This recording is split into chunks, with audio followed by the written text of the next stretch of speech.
Hi, past, present, and future homeowners. Welcome back to the final stretch of the Property Buyer's Guide, the Q&A session. So throughout our series, we've been receiving various questions from you, our viewers, and today we've invited Mrs. Susan Fick, who is the head of home loans from FNB, to answer some of these questions for us. Welcome, Susan. Hi, Justina. Thanks for having me. Okay, let's dive right in. So can you tell us, is a home really an asset?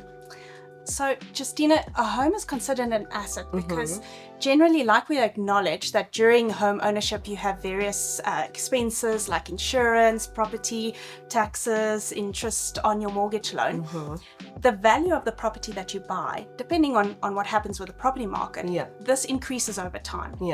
And that generally outweighs the costs. So we consider a home loan an appreciating asset and therefore an asset. An asset, okay. Anyone's balance sheet. Okay.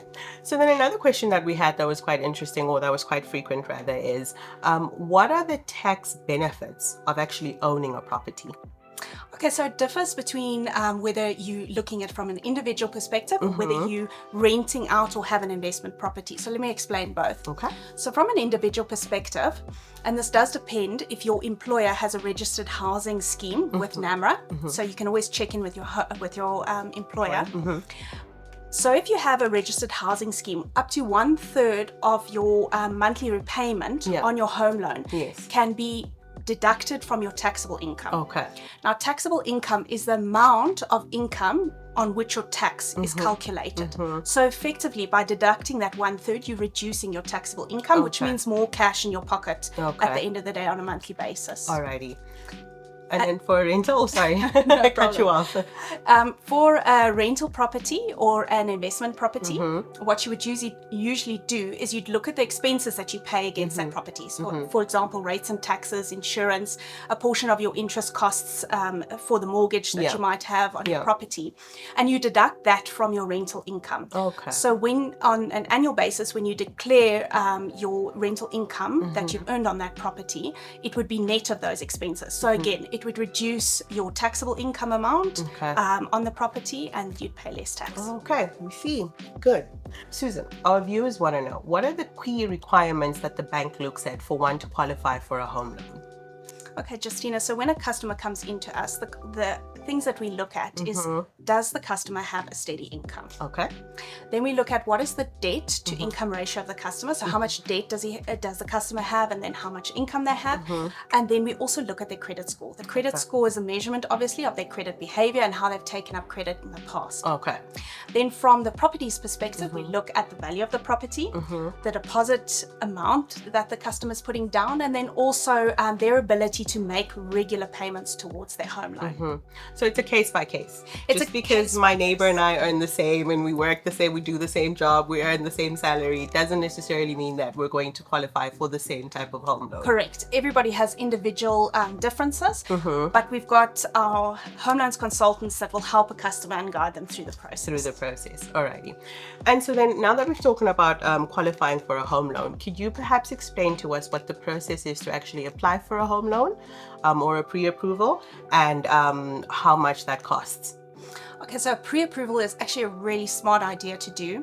Because essentially what you're doing is you're going to the bank before you're doing your house shopping, and you're asking the bank, how much do I qualify? So during that process, the home loan consultant will gather all the information, like we spoke about the criteria in that. They work out how much the customer qualifies, what the potential installment would be, and we actually give the customer a pre-approval letter. That helps the customer then shop around for the houses. They know exactly in the bracket range they can look at. So that really just helps, and then it also helps fast track the process, because once you found that dream house of yours, you can we've already done the credit, so it fast tracks the process. Okay, so you don't have to start the application from the beginning. Scratch. There we go. So pre-approvals, we actually don't charge a fee for pre-approvals. Oh, lovely. Great. If you email us at our email address, fnbpreapprovals@fnbnamibia.com.na, we will reach out to you and start that pre-approval process. And like I said, there's no cost to that. So very seamless and costless. Yeah. Do you have an idea of the time estimation in terms of how long it would take for you to get feedback once you've sent in your application? Well, it all depends on the customer and their application process and whether they have the documents ready and available. One of the biggest steps we found is taking a customer through that, completing their income statement and balance sheet. Yeah, so it depends customer by customer, but if they've got all the documentation and we've got a checklist available for our customers, once they've got all of that in and send it to us, then it's pretty quick, within a few days. Can an individual obtain a home loan if they are self-employed?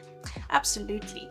So the requirements for that application will be slightly different. So what the bank will look for then is proof that the self-employed person have the ability to pay these regular installments.